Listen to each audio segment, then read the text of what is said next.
My name is Ada, and I'm just a girl who likes to read. So today I'll be doing a belated September reading wrap up. The reason why it's a little belated is due to a certain book, which I will mention at the end. And life has been just very busy for me, so I can finally sit down and do a little wrap up for you guys.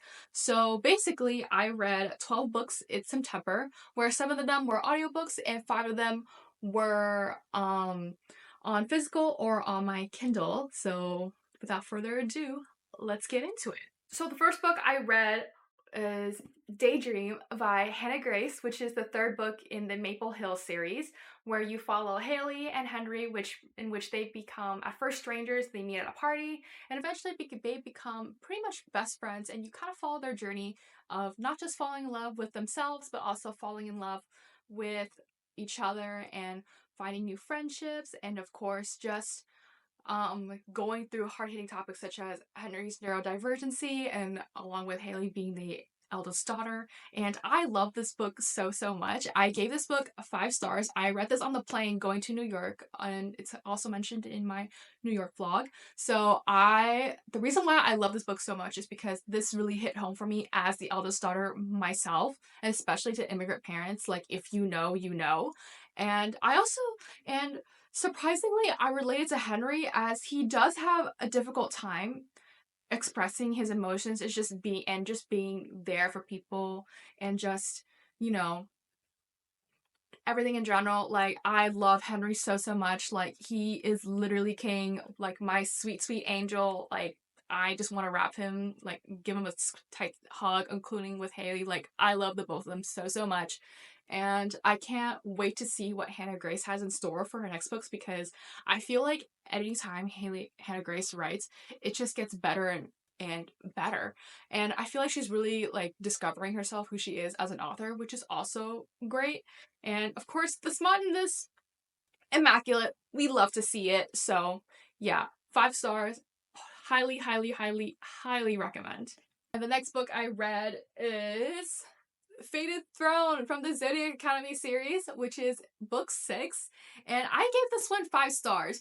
The reason for that is because this sent me through an emotional turmoil, set me in a total loop and spiral the entire time, because I was just hurting for these characters. They don't know I exist, and I know they don't exist, but they are real people to me in my brain. Like, that's all I have to say. Listen, this is set in a fantasy world, but I'm in that fantasy world and I am living in it, okay? Like, this book has me in tears, has me hurting everywhere, and I need these characters to be happy, because I can't do this anymore. Like, I just I don't have the words to say. I just can't go through the emotional turmoil that this book is giving me anymore. Like, I need them to be happy. I know there's more books, and I know I'm going to be in pain, but I needed to stop, and I needed them to be happy right here, right now. With that said, I also read book 7, Heartless Sky, the Zodiac Academy series, book 7. Both of them I read. Both of these I did read in New York as well. And this one I gave 4 stars. The reason is because it kept on dragging a little bit. It wasn't hitting the same way compared to book 6 over here, which is 5 stars. So, and there's like little moments in here which kind of gave me secondhand embarrassment, because, well, I mean, to be honest, these books, they do contain secondhand embarrassment, but this one kind of like really got in under my skin. Usually I'm pretty good at like ignoring these types of things, but I just couldn't ignore it after a while. So that's just, again, that's just a me problem. Like, that's just me being picky. But again, love them both very much, and will be continuing the series this month. Mark my words. So the next book I read was an audiobook by V.E. Schwab. It is called A Conjuring of Light, which is the last book in the Shades of Magic trilogy. I've been meaning to finish this trilogy for a very long time now, as I very much enjoyed the first 2 books, and the fact that this trilogy is over, I'm a little sad about it. I'm not gonna lie. And the narration was really good. The narrators were very good, and probably like one of the better audiobooks I've listened to. So yeah, I gave this one 4 stars. The reason for that is because, as much as I did enjoy V.E. Schwab, I felt like this ending was a little lackluster at times. Like, I love the action, I love like just the magic system, I love the characters, just everything that coincide along with it. But I felt like the but it did kind of drag a little bit to the point where I'm like, we could have taken out like 10 pages of that or something. Like, we could have changed it up a little bit. I don't know. And that was basically pretty much it. I was just being a little nitpicky about the ending. Like, the ending was pretty good. Like, I wasn't complaining about it too much. It's just, it felt a little like there was something missing. Like, there's just something that I need a little bit more from like the end. But I know that there is another spin-off of the series, which is A Fragile Threads of Power, which I already have downloaded on my phone. So very, very excited to get into that. We'll see if we get into it soon, because I got a lot of books going on. So we shall see. Okay, so the next book I read is another audiobook, and it is a reread of Immortal Longings by Chloe Gong, which is the first book in the Flesh and False Gods trilogy. And the first time I read it, gave it 4 stars. Second time I read it, 4 stars. Because one thing about me is that once I read a book in 3 to 5 business days, I'm going to forget what it's about. And since she released her second book in the trilogy, which I'll talk about in a bit, I had to do a reread to get my foundation straight and to get the storyline straight and to understand and to just basically jog my memory of what happened, because again, I don't remember what happened. So here we are. Here we are. Yeah, this set the foundation up for the 2 characters. Like, you understand what their characters are like. You understand the kind of like the romance that's going on. You don't really get the politics in this world, but I will get to that in the second book. So yeah, again, 4 stars, solid read, needed to jog my memory, pretty much it. And then next we have the second book, Vilest Things by, again, Miss Chloe Gong. And I gave this one 4.5 stars. The reason is because I enjoyed the politics in this one this time. And going to her signing gave me a better insight to what to expect in this book, because this book isn't as romance heavy compared to book 1. But again, I enjoyed it nonetheless. Like, it didn't deter me or anything like that. Like, but yeah, for this one in particular, I could see a bunch of themes that we could potentially see also relate to in real life, as well, as Chloe Gong mentioned where at her signing, where there are some things that you can that she wants to like kind of like allude to in a way and whatnot. And you also understand like the side characters a little bit more too. And yeah, but at the same time, the side characters were like pretty forgettable. Like, I didn't remember the names until I opened the book and I was like, oh, I remember who you are. Okay, gotcha. And there were times I was a wee bit confused reading it, but you know what? I love this woman with my whole heart and my whole being, so I wasn't mad at it at all. So yeah. Next book is The Hardest Fall by Ella Mays. And I'm gonna be really honest with you, I don't know what happened in this book. I don't know what happened. I'm currently looking up the book plot because I don't remember what happened. All I remember is that I didn't really like it, because the way they first met is that it's set in college. It's a college football romance where you meet with Dylan, who is, star quarterback, and you have what was it? And you have Zoe. I'm like, I don't like, again, like, this was not very memorable to me. And then you have Zoe, where when they first meet, he's literally naked and she's basically doing a dare to go up to him and talk to him and kiss him, I believe. But again, they like the first like 3 chapters like threw me in for a loop. Like, I was like, this is kind of insane.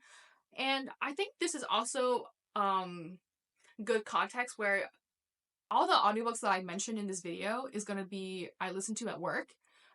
So listening to those first 3 chapters was kind of insane.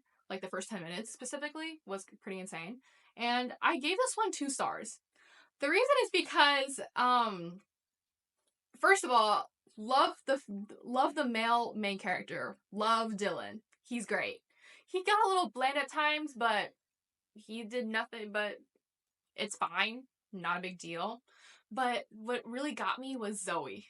Zoe is what I like to call a, how how should I say this nicely? But basically a insecure yapper where basically she's the type where like when she gets like really really nervous, she starts talking a lot. Like, listen, I get it. But after a while, it gets really nervous. Like, girl, you're gonna like you are basically friends with this man. Like, I'm not like you. Come on, girl. Like, you need to stop talking. So like, if I was in her situation or like if I was her friend, I'd be like, I need you to be quiet like right now because like it was all like just her like yapping in my ear. Because listen, I'm a yapper too. Like I'm yapping about this book like it's nothing. But I don't know. I was just getting really annoyed and I just needed the things to like move forward and it it didn't work for me. It just didn't work out for me. So again, Smut was fine. Like it didn't like stand out or anything. It was whatever, but again, didn't really like it that much. And the next book I read was The Nanny Rules by Melinda Price. So I'm the type of girl, one thing about me is that I have an Audible subscription, which means I have a catalog to Audible Plus books, and then you can get like, you can, where you don't have to use credits and you can just download them for free with your Audible subscription. So I downloaded this one for free because one thing about me is that if the trope is a nanny and a single dad, yeah, that's me. Mm-hmm. That's me. So basically this one is about where you have again star quarterback, single dad, has a daughter and she is the hired nanny and then they have to live together, so you got that forced proximity. I feel like you can tell where this is going if you're well tell where this is going. So and he's like, "Oh, I can't be with her. I can't touch her, blah blah blah." I'm like, "Okay, cool, whatever." But ooh, this book was not that good. I gave it 2 stars and unfortunately since the hardest fall, it would be the start of a streak of bad to mid audiobooks, unfortunately in my case, because again, I'm the type of person when it comes to TBRs or like picking a book, I literally close my eyes, scroll, or like look and then just go around and just pick a book randomly and just go for it. Like I don't even know the synopsis. I know nothing about this book aside from the fact that the cover is giving male stripper and the title is kind of whack. The criteria the standards are very low and the criteria is very low. So that's what we're working with. So yeah, and then in my Goodreads account, I literally wrote, "I'm not sure what's worse, being on a streak of bad audiobooks or the fact she should have left him when he started listing his red flags but still stayed." I have a reason for that. So the reason I wrote that is because in this audiobook in particular, he was very consistently telling her how he has commitment issues. He has like that football life and he's like, "Oh, I don't want to be with you." He was like literally throughout the entire book he was like telling her he doesn't want to doesn't want to commit, but she's like, "No, you want to commit, blah blah blah." I'm here like, girl, cut your losses and go. Because at one point she was given this career opportunity and then he never really expressed like, "Oh, I don't want you to go." And then I was like, dude, at this point if I were her I would have left so long ago. Like if somebody was telling me consistently about his red flags and him not having like commitment issues, then yeah, like there's also a backstory to those commitment issues and whatever, but at the same time if he's being really really consistent about it, I'm like, you gotta go, cut your losses and go, girl.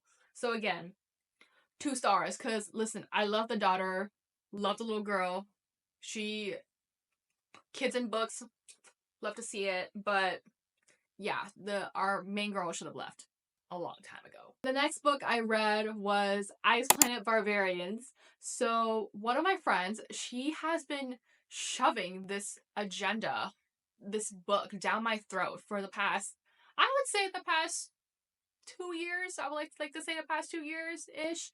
And I finally got around to it and I read it and I gave it 3 stars. I gave it 3 stars, and the reason is because listen, I'm here for a good time, not a long time, as I mentioned. And this is the epitome of I'm here for a good time, not a long time. I The thing that I enjoyed was, well, enjoyed is a strong word. The thing that I liked was, it knows what it is. This book knows what it is. This book knows that it's here for a good time. You're not here for plot. You're not here for character development. You're just here for smut. It knows what it is, and I appreciate it. And I appreciate it, and I know when I love it when a book knows to stay in its lane. And that's the book that Ice Planet Barbarians is. Our main girl, so basically the premise, like, so if you live on a rock, the main premises of Ice Planet Barbarians is basically this girl, her name is Georgie, and she gets kidnapped by aliens, these green aliens, to be trafficked. And she is also kidnapped with like a whole bunch of other girls who are, same age, like, to get trafficked to breed and like cattle, as the book mentions very often. And then she's like, okay, you know what? We gotta escape. So that she plans an escape, and she's like, okay, we gotta take these guys out, and then we gotta go. So they land on this planet, and she meets this alien. His name is Vectol, and they somehow are fated mates, and a whole bunch of things happen. That's basically all you need to know. Like, that's literally, like, if you're looking for plot, that's the plot. Everything else is just, if you know, you know. He's blue, he's large, he has a tail. Again, I appreciate that this book knows what it is and it stays in its lane, which is why I'm giving it 3 stars. I didn't like Georgie, to be honest. Like, she was okay. She was fine. And then, like, that's it. And then, funny story, I'm gonna backtrack a little bit, but I got my coworker to read it too, and now we're on the streak of when we work together, we listen to the audiobooks together, and it's just been the funniest thing ever. So yeah, there's the story of Ice Planet Barbarians, I guess, and how it kind of sort of changed my life. So it was very eye-opening to read this too. So take that with what you will. And up next is another audiobook that I just downloaded on a whim because it was free, and I was like, I'm not saying no. And I actually do like this author from her previous books. This one's called The Hookup by Kristen Callahan. And her previous books, it did go viral on TikTok around, I'd say last year, kind of. My sense of time is off. But anyway, her books, Make It Sweet or Dear Enemy, those are the 2 that I really enjoyed. So I was like, okay, why not download her football books? So why not? And basically the premise of Dear Hookup is that, of course, there's a hookup, it's a one-night stand, but then he is completely and utterly obsessed with her and is basically chasing her through this entire book. And I'm like, I love it when to see a man who is down bad. That's basically all you need to know. But I gave it 3 stars. The reason for that is because this is really bad. This is really bad of me. But basically, whenever I go into a romance book, I don't look at trigger warnings. I don't look at trigger warnings. The only time I do look at trigger warnings is if it's like a dark romance book, or if it's like I know this book is gonna be a little bit extreme in a sense. So when it comes to like romance, like a normal like football romance, like I don't really expect to be a trigger warning. But like honestly, for this one, I would search up a trigger warning because that last what was it? That last third took me in for a loop. It was absolutely crazy. And that last like 1/3, like that last third, there was a kind of like it was kind of a third act breakup ish or whatever, but again, it was just so absurdly wild. It stopped feeling realistic. I felt like I was in a whole drama or like a whole movie because it was just utterly insane. And it was fine. It didn't really stand out to me. Like, it was okay. I don't have anything else to say other than it was fine. So yeah. So the next book I read is like the second book in this football series. Again, I don't remember what the football series is called because sometimes you gotta erase your memory from certain books, and this is one of the books that kind of, well, I don't want to erase my memory. It was just mid. That's it. It wasn't very good. So I gave it a 3.5. It's called The Friend Zone, where you have this not hockey player, I can't do this anymore. This football player where he needs to borrow a car, so he borrows his coach's daughter's car. And they both text each other back and forth. Like the banter was really good. Like they're friends to lover. It's a solid friends to lover story. It was a very, very solid friends to lover story up until like, again, that last third of the book, crazy. Crazy drama. Did not need to be that dramatic, in my opinion. Same thing with, I had the same qualms with book one. And it didn't really stand out to me. It was fine. The characters are very sweet to each other. That's about it. I don't remember anything else from that. So, yeah. Will I still be continuing the series though? Yes. But I actually will be checking out the trigger warnings this time because, again, that last third and the last bit, absolutely dramatic, absolutely crazy, and to an extent, absolutely unnecessary, but sometimes you need a little bit of drama for a book. Sometimes you need a little bit of drama. And the final book I read in September was